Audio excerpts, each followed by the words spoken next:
How much does a baby cost? It's a weird question, but in one Eastern European country, the government has an answer. They are willing to offer a $30,000 tax-free loan that you never have to pay back if you just have 3 kids.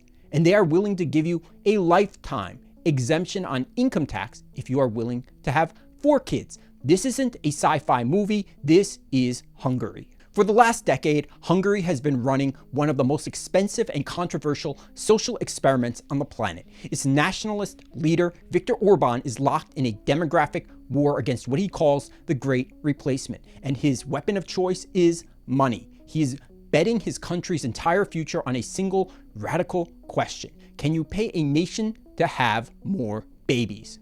This is the story of Hungary's population experiment, a real-time test of whether a nation can solve its demographic collapse with cash and ideology alone. First things first, understanding the panic. Hungary is not just shrinking, it's been in a state of population decline for about 4 decades. Its population peaked back in 1980, around 10.7 million people. Today, it stands at just 9.5 million, and it's projected to fall below 8 million people by 2050. This isn't a slow leak, it's a constant hollowing out of a nation. The primary driver of this is a low birth rate. For Hungary to maintain its population, it needs a fertility rate of around 2.1, which is the replacement rate in a developed nation. For most of the last 30 years, Hungary's fertility rate has been far below that.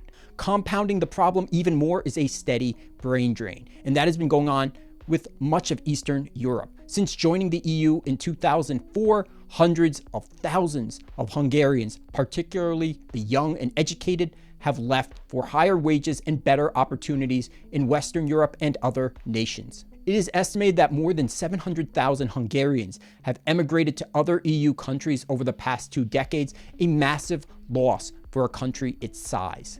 Enter Prime Minister Viktor Orbán. He sees the demographic numbers not just as an economic problem, but as an existential threat to the Hungarian nation and culture.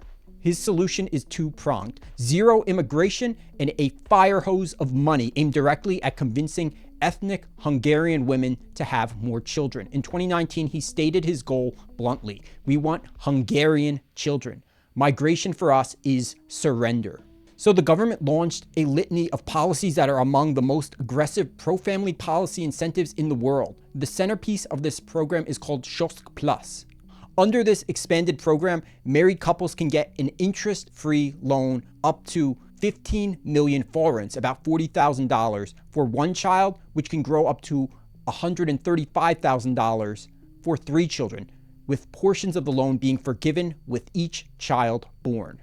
But that's just the start. Women who have 4 or more children are completely exempt from paying income taxes for their entire lives. There are also massive subsidies for families buying larger cars, housing assistance programs, and paid parental leave that is among the most generous in the world. And the government is spending a fortune on this experiment. Hungary now spends about 6% of its entire GDP to support family policies, more than double the average of most developed nations. So after decades of throwing billions of dollars at the program, has this grand experiment worked? The answer is complicated. For the government, it's a somewhat disappointing, it worked for a while, but it's not really working now. So there was short-term success. Hungary's fertility rate climbed from a historic low of about 1.25 in 2011 to a peak of around 1.6 in 2021. This was celebrated as a victory, making it one of the largest fertility rate increases in the EU during that period. However, it's still miles away from the 2.1 replacement level.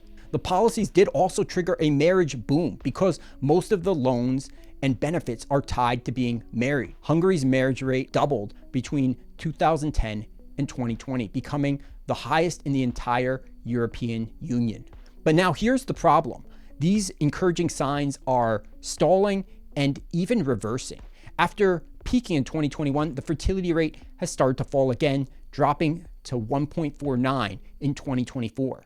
And most critically, the actual number of live births is not increasing and are at record lows. Hungary hit the demographic death cross, the point where deaths outnumber births back in 1982, and things just have been getting worse each year. In fact, in 2023, around 85,000 children were born in Hungary, the lowest number ever recorded in the country's history. It appears the policies have been more effective at changing the timing of births rather than the total numbers. Many demographers argue that the financial incentives encouraged couples who already wanted children to have them sooner, and it created a temporary statistical bump rather than a sustained baby boom. And this leaves Hungary at a precarious crossroads. The government has staked its national identity and a significant portion of its budget on this pro-natalist strategy. But the results are that births are still hitting record lows each year with no end in sight. And the economic burden of these programs is immense, costing the country nearly $9 billion a year. The core issue may be that the government is trying to solve a 21st century social and economic problem with a purely financial and ideological solution. Young Hungarians, like their peers across the developed world, are delaying having children, not just for financial reasons, but because of the concerns about economic instability, climate change, and a desire for personal and professional freedom. No loan, no matter how generous, can fully erase those anxieties. So, question becomes, can you pay people to have babies? The Hungarian experiment seems to suggest that you can pay them to get married, and you can pay them to have children a bit earlier than they may have planned originally. But you can't seem to pay your way out of a fundamental demographic decline. As Hungary hurdles towards a future with a much older and smaller population, it serves as a stark, real-time lesson for the world. You can try to build a wall against the future, but you can't buy a new generation with cash alone. So, do you think Hungary can ever get back to that 2.1 replacement level? Share your thoughts in the comments below, and please consider liking and subscribing. This has been Blinded by Logic. Thanks for watching.